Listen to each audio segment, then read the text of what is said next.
ചരിത്രത്തിലെ നിർണായകമായ ഒരു അധ്യായം തിരുവിതാംകൂറിൻ്റെ ഉരുക്കുമനുഷ്യൻ മാർത്താണ്ഡവർമ്മ. അദ്ദേഹത്തിൻ്റെ ഭരണകാലത്ത് നടന്ന കുളച്ചൽ യുദ്ധം ഒരു ചെറിയ രാജ്യത്തിൻ്റെ ധീരതയുടെയും വേണാടിൻ്റെ രാജാവായി മാറിയ മാർത്താണ്ഡവർമ്മ തൻ്റെ രാജ്യത്തെ ഒരു ശക്തമായ സാമ്രാജ്യമാക്കി മാറ്റാൻ തീരുമാനിച്ചു. ആഭ്യന്തര കലഹങ്ങൾ അവസാനിപ്പിച്ച് അദ്ദേഹം തൻ്റെ സൈന്യത്തെ ശക്തിപ്പെടുത്തി. അതേസമയം യൂറോപ്യൻ ശക്തികൾ ഇന്ത്യയിൽ തങ്ങളുടെ ആധിപത്യം സ്ഥാപിക്കാൻ മത്സരിക്കുകയായിരുന്നു.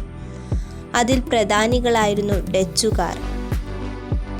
സുഗന്ധവ്യഞ്ജനങ്ങളുടെ വ്യാപാരത്തിനായി കേരളത്തിലെത്തിയ ഡച്ചുകാർക്ക് തിരുവിതാംകൂറിൻ്റെ വളർച്ച ഒരു ഭീഷണിയായി തോന്നി.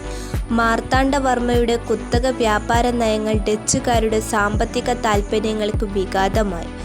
ഇതിനെ തുടർന്ന് ഡച്ചുകാർ തിരുവിതാംകൂറിനെതിരെ ഒരു യുദ്ധം പ്രഖ്യാപിച്ചു.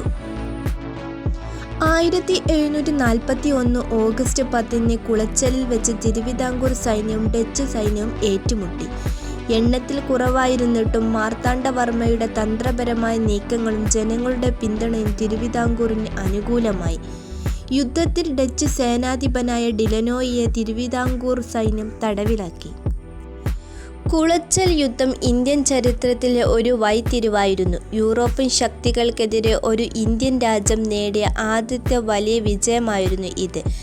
ഡച്ചുകാരുടെ ശക്തി ക്ഷയിക്കുകയും തിരുവിതാംകൂർ ഒരു പ്രബല ശക്തിയായി മാറുകയും ചെയ്തു.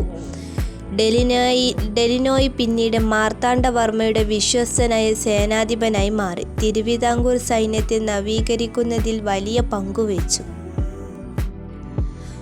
മാർത്താണ്ഡവർമ്മയുടെ ധീരതയും ദീർഘവീക്ഷണവും കുളച്ചൽ യുദ്ധ വിജയങ്ങളിലൂടെയും ഇന്നും ഓർമ്മിക്കപ്പെടുന്നു. ഒരു ചെറിയ രാജ്യത്തിന് പോലും തന്ത്രവും ധൈര്യവും കൊണ്ട് വലിയ ശക്തികളെ തോൽപ്പിക്കാൻ കഴിയുമെന്നതിൻ്റെ ഉത്തമ ഉദാഹരണമാണ് കുളച്ചൽ യുദ്ധം.